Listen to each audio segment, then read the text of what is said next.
All right, good morning. Hope everyone is doing well. We are learning Maseches Yevamos, daf Chav Gimel. We're starting at the top word. We're in the middle of a sugya about a machlokes in regards to the consequence, the halachic consequence at least, of being with one's sister who is a half-sister. There's a machlokes.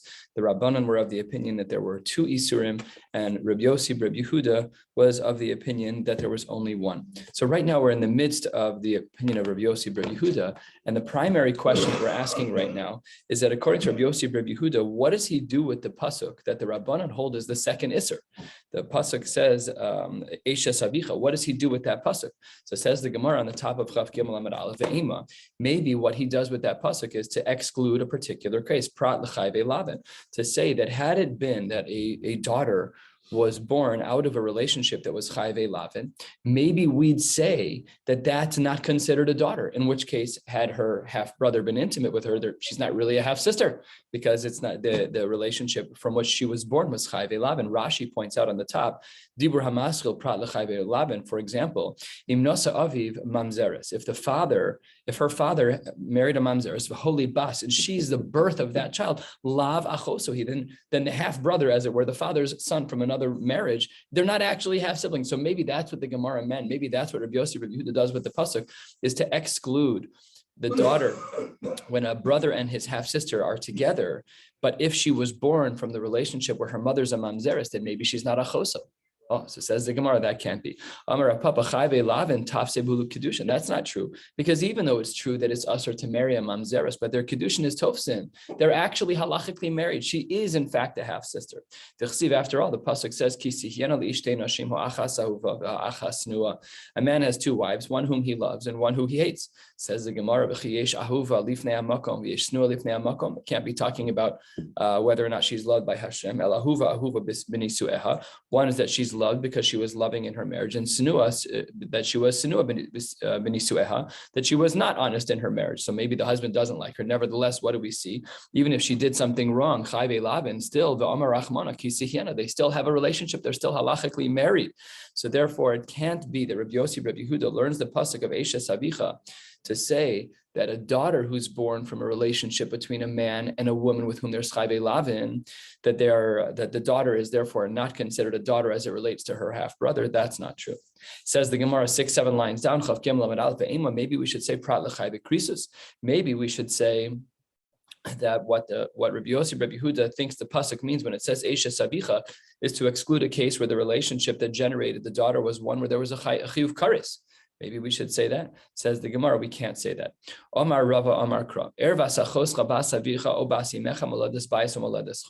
pasuk says that a person is not allowed to be with his sister, whether or not she's born from one side of the family, just from the maternal side, or from the paternal side. It doesn't matter if they're half brothers in either direction, either through the mom or through the dad. There still is an isser. And the Gemara says, how do we understand the first part of this? How do we understand this pasuk? Whether or not we say the marriage needs to stay or the marriage needs to go, do they halachically need to get divorced? It doesn't matter. We still treat them as half siblings in any direction.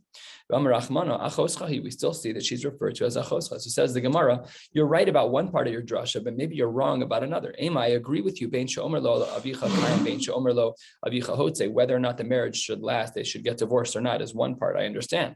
But maybe it says achoschahi for another reason, to teach us the rabos achoso mishifcha ve'ovedes kochavim.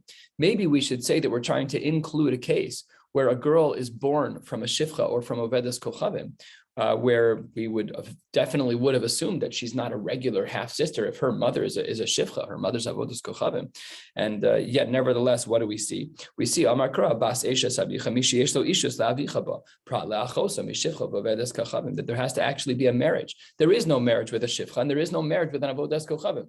You can try all the halachic tools in the world to marry a shifcha. It doesn't matter. You're not married to the shifcha. So maybe we'd assume that if the daughter was born to a shivcha or a vedas kochavim, maybe we'd assume that she's not a real half sister. And if a man were to be intimate with this quote unquote half sister whose mother's a shivcha or vedas kochavim, that there is no isser. Says the Gemara, Umar Reis, what made you see the chiyuv kares this way? Why are you saying that the daughter is still a daughter? We know that Kiddushin is not Tofsin by Krisus. If there's a Chiyuv Kares between me and someone, and I say I want to marry this person, it doesn't matter. The Kiddushin are not Tofsin. So says the Gemara, you're right. Kiddushin are not Tofsin by Kares, but there is something else that's unique about a person who's a Chiyuv Kares between me and between a man and a particular woman. Mistabra, it's logical. Why? Because Chayve Krisus Havale Lerabo Shekain Tafse ben Kiddushin La'alma. When it comes to a man and another woman to whom he is an erva, she's an erva to him. So then it's true that they can't get married, but at least she's marriageable. At least she's someone who could get, to me, she's an erva, but to another man, she's a regular woman. She's a regular Bas Yisrael. So therefore, even though it's Chayve Krisus, but the woman is not inherently psula. However, but in regards to Shifcha and Ovedes Kochavim, they're not able to marry anyone. It says the Gemara, Adarabba, that's not true. I could have argued that by Shifcha ve'Ovedes Kochavim Havalei L'Rabos, they should have been included here. Why? Because let's say that there's a woman who is an Ovedes Kochavim. I can't marry her now, she's a Goya. What if she converts? Then I can marry her. She's totally eligible to me, but this erva will never be eligible to me. And therefore, maybe we should include a case of Shifcha and Ovedes Kochavim because they could convert. Says Gemara, it's true, but that's not a chiddush. She's a different person altogether. She's not the same person, so you can't actually make that limud. And all of that was trying to understand Rabbi Yossi, Rabbi Yehuda. The Gemara, halfway down on Chav Gimel Amud Aleph, switches over to Rabbi Yossi, Rabbi Yehuda's counterpart, and that is the Shita of the Rabbanan. The rabbis, where do they learn out the exclusion to know that a Shifcha and Ovedes Kochavim, that they are not included here? We know that a Shifcha and Ovedes Kochavim, that those children, the Shifcha in particular, don't belong to anyone other than the owner of the Shifcha, which is not the husband. It belongs to the owner, to the Baal. I have Rabbi Yossi, Rabbi Yehuda. What do you need those psukim for? Says the Gemara. Why do you have both psukim? Because remember, Rabbi Yossi, Rabbi Yehuda doesn't hold of two isurim. So how do we understand him? He says Chad b'shifcha v'chad b'ovedes kochavim. One pasuk for each. B'tzriche. We actually need to separately learn the halacha of a shifcha and the halacha of ovedes kochavim. Why? Because d'yashmein and shifcha. If I only had the case of the maidservant, mishum de'ein lachayis. That's because she has no lineage at all. She's a shifcha. She is, in effect, in a vacuum of a human being as it relates to her yichus. She has no yichus. We don't ever refer to the shifcha as a shifcha bas who was her father. We never talk about a shifcha that way. Throughout Tanakh, we do see references to a non-Jew and her father. That we do see. Therefore, I would have thought the halachos were different. And the reverse is also true. There's something unique about Ovedes Kochavim. The Ovedes Kochavim will never have an exposure to mitzvos like a Jew. However, aval shifcha the shaycha b'mitzvos, a shifcha who does have mitzvos, not mitzvos asay shazman grama, but other mitzvos, then Lo, I might have thought she's different. Therefore, we need both. Says the Gemara, that's good, but it's only partially good. The Rabbanan, according to the rabbis Ashkechan Shifcha, we do know how they found out the halachos of Shifcha. But Ovedes Kochavim in Elahu, how do we know about an Ovedes Kochavim according to the Rabbanan? If you want to say that we just learned out the Ovedes Kochavim halacha from the Shifcha, we can't do that because we just saw the Tzrichusa in the Gemara. Hanhu Mitzrach Tzriche. We needed each one to be separate, as we said earlier in the Tzrichus in the Gemara, because a Shifcha has no Yichus and Ovedes Kochavim does, and an Ovedes Kochavim has no halachic mitzvos, whereas a Shifcha does. So Amar Rav Yochanan, Mishum Reb Shimon ben Yochai, Amar Kra, we learn this out from Ki Asiris bin Chamei Acharai. This Gemara is very important for a general rule, which is that we hold that a child that's born to a woman who's Jewish is Jewish, and a child who's born to a woman who's not Jewish is not Jewish. And that is a drasha from this Gemara right here. Amar Rabbi Shimon ben Yochai, how do we know that an Ovedes Kochavim makes a child not Jewish? Says the Gemara as follows: Amar Kra, Ki Asiris bin Chamei Acharai. This pasuk is in the context of Sefer Dvarim, and is talking about the Isra of Velosi's Chatein Bam, that we cannot marry their daughters. It's a reference to the Sheva Amim, the 7 nations that lived in Eretz Yisrael. Ki Asir's bincha me'acharai, back in the Gemara, bincha mi-Yisraelis karui bincha. If you have a son, and the mother of that son is a Yisraelis, so then karui bincha, then that's your child. I'm asking, that child is yours. The ein bincha habamin ha'ovedes kochavim karui bincha elabana. But if you have a son with a woman who's an ovedes kochavim, that's not your child. That's binah, that's her child. So Amar Ravina, Shma Mina, what do we see from this Gemara about Rav Shimon bar Yochai? Ravina says, Shma Mina, ben bitcha habamina ove kochavim kari bincha, that if you if your daughter is ba min ha'oved kochavim, if your daughter has a son with an oved kochavim, kari bincha. If the man is an oved kochavim and the woman is a Yisraelis, still we call that child your son. So that means these are questions I get almost every day of the week. My name is so and so. I'm Jewish, but the woman will say, I'm Jewish, but my husband is a non-Jew. So the halacha is that child is a yid. And the Gemara infers from this shita of Ravina, Lema, maybe we could say, Kasav Ravina Ovid Kochavim ve'evid haba al bas Yisrael havlad kasher. Maybe we should say, unlike a shita we saw earlier, we had seen a shita that if a woman has a child with a man who's an Ovid Kochavim, maybe the child is a mamzer. That was a shita that we saw. So maybe we should learn from Ravina's understanding over here that maybe if a Jewish woman conceives from an Ovid Kochavim, that the child is a kasher. He's a regular yid, no mamzerus. Says the Gemara, kind of. Nihi, granted, 6 lines from the bottom of Chaf Gimel Amaral, granted the mamzer lo habe. I agree with you, says the Gemara, that what's implied from Ravina is at least if a woman has a child with an oved kochavim, that the child is not a mamzer. I agree. But kasher nami lo habe. He's also not a regular Jew. He does have an element of psul, says the Gemara, quote, Yisrael pasul, end quote, mikri. He is called the Yisrael pasul. Probably not the best advertising. Hi, oh, nice to meet you. You married a non-Jew and you had a baby? Okay. He's not a mamzer. He's just a Yisrael pasul. What does it mean? It means that he can't marry a Kohen, that he's limited to marrying into the Kohen. Says the Gemara, great Mari Mekomos to teach me that it's not a good idea for a woman to marry a non-Jewish man. I understand that. But the pasuk was only speaking about the Sheva Umos. Hi, b'Shiva Umos ksiv.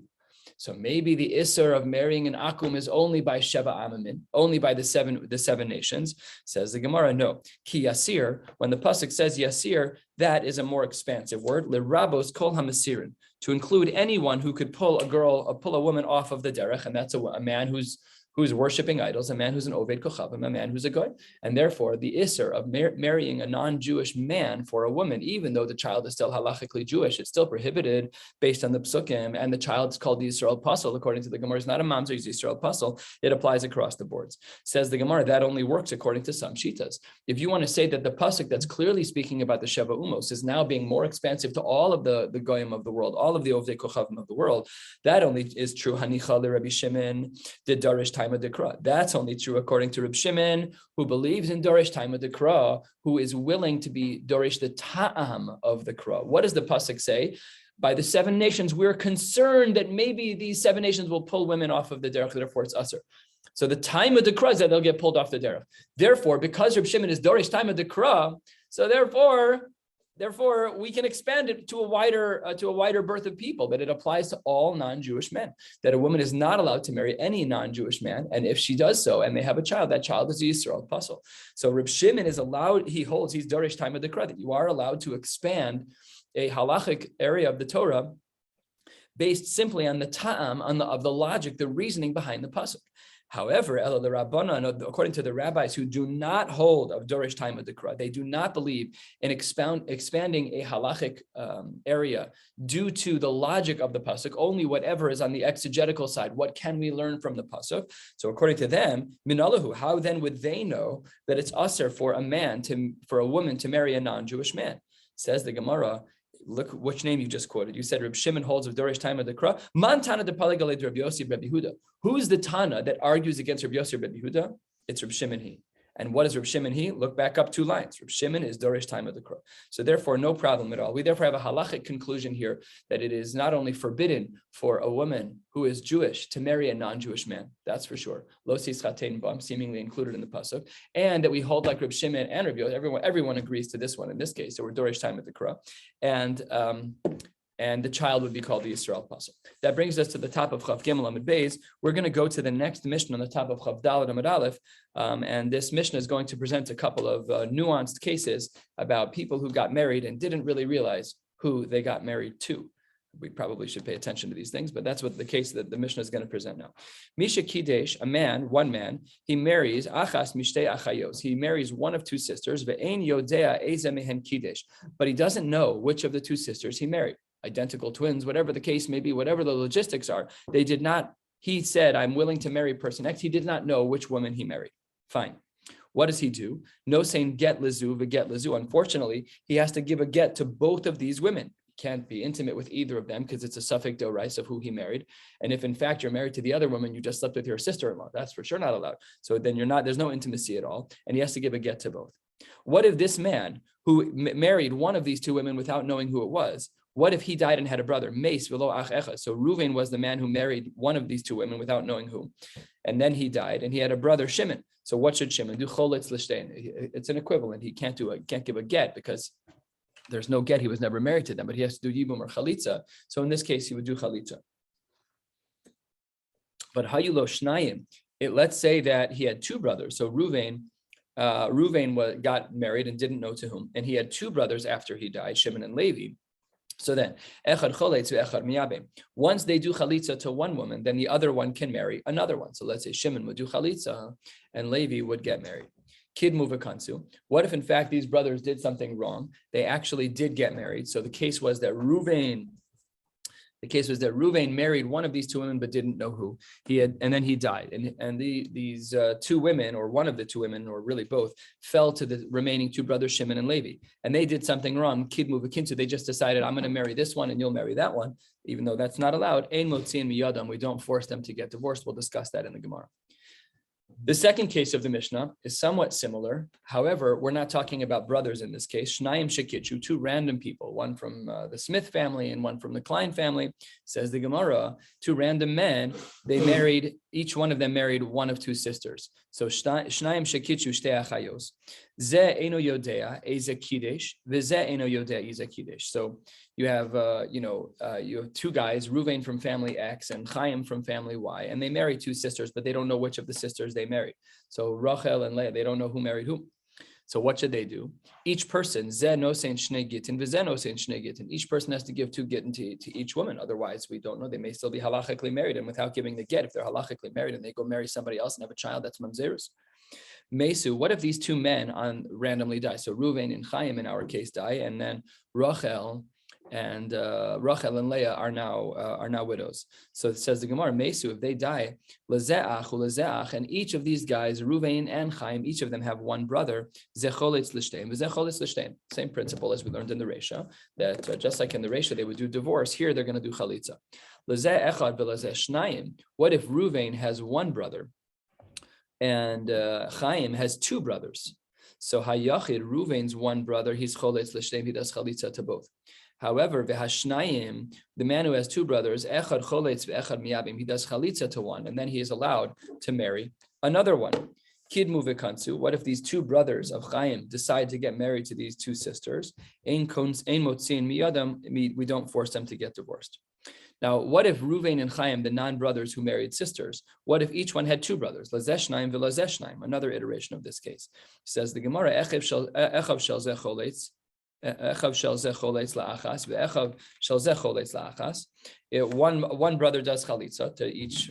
One brother does chalitza, the other one does chalitza. And echav shel zeh miyabim chalutza so shel zeh. And the woman from whom chalitza was done, another man can marry her from among the brothers. Ve'echav shel zeh miyabim chalutza so shel zeh. So basically, the women who had chalitza, the two women who had chalitza are then marriageable because they're no longer b'yibum. They already had chalitza done. What if kidmu shnayim v'chaltzu? Lo miyab mushnayim, that if two people went ahead and they did chalitza to the two women, then they cannot marry those two women. Ela echad choletz ve'echad miyabim. They can only marry one of those two women. Kid muvakansu. What if two of these brothers decided to get married to these two sisters? Ein motzin miyadam. Again, we would not consider that to be something where we have to actually induce a divorce. We would let them stay married. We'll analyze a couple of these cases before the end of the day. Let's get started with the Gemara. Halfway down on Chav Gimel Amud Beis, the Gemara says, we have a very unique inference here. What did we say it was the case? That they were mikadesh. Let's talk about the first case. There was one man who got a b'kiddushin. He married a woman, at least betrothal, b'kiddushin, but he didn't know who he married. They're not allowed to even be intimate. So, because he doesn't know if it's his wife. Says the Gemara, Shmami, no. What do we see from our Mishnah? What we see is kedushin she'ein misurin lebiyah habu kedushin. That if there is a kedushin, but it's not misurin lebiyah, but there is no tashmish hamita, because there can't be, then that still seems to be that the kedushin is chal. If a man halachically proposes to a woman, but he's never able to be intimate with her, is that kedushin? The Gemara seems to imply from our Mishnah that it is. Says the Gemara, it's not a good raya. You cannot learn that out. Why not? Because no, initially he knew who she was. Let's say we're talking about a case of two women who look very, very similar. And the only way to tell them apart is one of them wore nail polish and the other one did not. So I know it's the woman who wore nail polish. And then she took off her nail polish. I don't know who she is anymore. Okay, so then that's hukru ulavasof nisarvu. I used to know who she was. So then the kiddushin was done at a time when I knew who she was, and tashmish amita would have been mutter in theory. It says the Gemara dekanami. This is actually implied in our Mishnah. Diktani, what does our Mishnah say? Ve'eno yodea. He doesn't know right now. Lokatani ve'eno yadua, that it was never known to him. Shmami no. We can see from here that the case of our Mishnah was discussing a case where he did initially know during the Kiddushin which wife was his. My kamashmalan said, Umay kamashmalan, what is the chiddush of this case in our Gemara, in our Mishnah? Says the Gemara, we needed it to teach a subtlety in the Seifa. Seifa itzrichale. What was the case of the Seifa? Meis velo echad, velo ach echad, that when this man in the Reisha dies and he has one brother, and the unknown of the two sisters, we don't know who his wife was, but they fell to his brother. So Ruvain was the one who married and didn't know who he married. He knew who she was originally, but not afterwards. And then when Ruvain died, his brother Shimon they fell to Bibum. We said choletz l'shteim, and then we said hayu lo shnayim in our Mishnah. We said that had he had two brothers, what would the din be? Echad choletz ve'echad meyabe. Dafka michlatz v'hadar yivumi. The chalitza has to take place first. But had Yibum taken place in our Mishnah first, that would be a very big problem, because that could be the kapaga be'achos zikukasa. If the Yevama was really his wife, then you just married the other woman's zikuka, which is not allowed. That's not allowed. And in the Seif of the Mishnah, or in the second case of the Mishnah, Shnaim Shekitru Shtei Achayos, this was the case of Ruvain and Chaim, two random men who happened to have married sisters.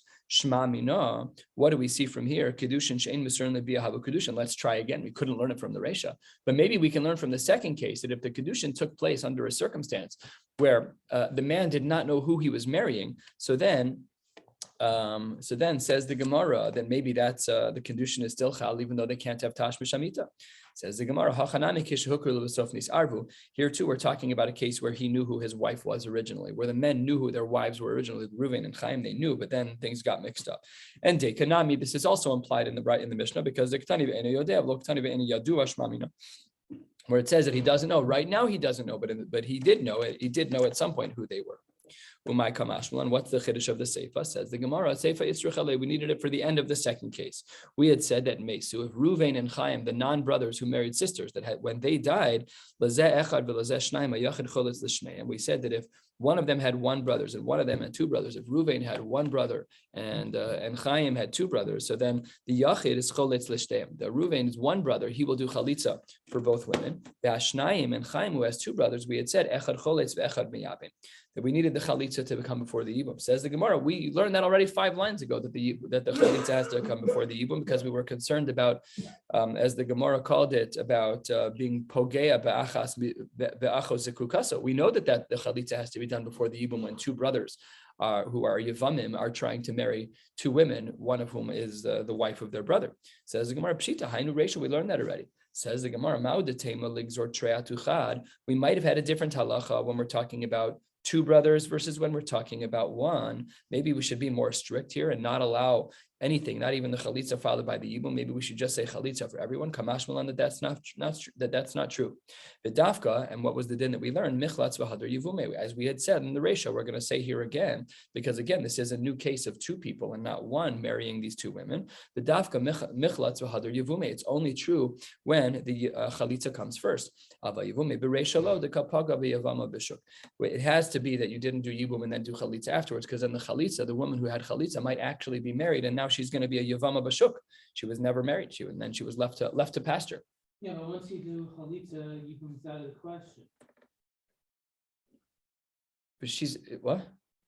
No, but this is Aval Yevume Beresha. If one woman you did Yibum for, and the other woman is going to go free, that other woman might have been the wife. But in general, once you do one, the other is. It depends on the cases, and here what we're saying is that it has to be v'dafka michlatz v'hadar yevume, aval yevume b'reisha lo dekapaga b'yavama b'shuk. We'll end up with a woman who really is the one who was married, and now she is going to be married by another man in the shuk, and the yavama b'shuk is a huge problem. This was like we were talking about those tribes, those those tribes of people, those communities where a lot of people had no yichus. Remember Tarmod and a couple of these cities that we learned about. So these were the concerns, is that you'd have a Yevama B'shuk, or you'd have a woman who is Achos Kukaso. So yeah. What? Yeah, okay. Says the Gemara, 4 lines from the bottom on Chav Gimel Amud Beis, Shnayim Lazeh and Shnayim Lazeh. I'm sorry, Lazeh Shnayim Lazeh Shnayim, is that if when Ruvain and Chaim, the non-brothers married sisters, if each of them had 2 brothers to do Yibum, so then asks the Gemara, Hasu Lamali, I don't need this case, because I've already learned all the principles. I could extrapolate from an earlier case in the Mishnah to this case in the Mishnah. The Mishnah did not have to write this case. Says the Gemara, it's not true. Mahu detema ligzor dilma miyabim below chalitza. I might have thought that there should be a rabbinic injunction against this process of doing chalitza followed by yibum, because it's an easy error to make, to do yibum before chalitza, and that would generate a lot of problems. Kamash malan, that there is no rabbinic injunction against doing chalitza before yibum. We don't assume someone will make a mistake, because there's a lot on the line, and people know when there's a lot on the line that they know not to mess around. Says the Gemara, a question comparing our case in the Mishnah to another case in Shas. In our case in the Mishnah, we had said that there were 2 random brothers who married sisters. Ruvain and Chaim married 2 sisters, and they didn't know who married who. Each of them had 2 brothers. Says the Gemara, why is this different than another case, that a case that we had learned about already, where there are 4 brothers. Shnayin mehem nesuan shtei achayos. 2 of the brothers married 2 sisters, umesu, and they died, and then these 2 women fell to the 2 brothers. Hanesuin eso achayos, the men who were married to the sisters died. Hare'elu cholzos v'lo misyabmos.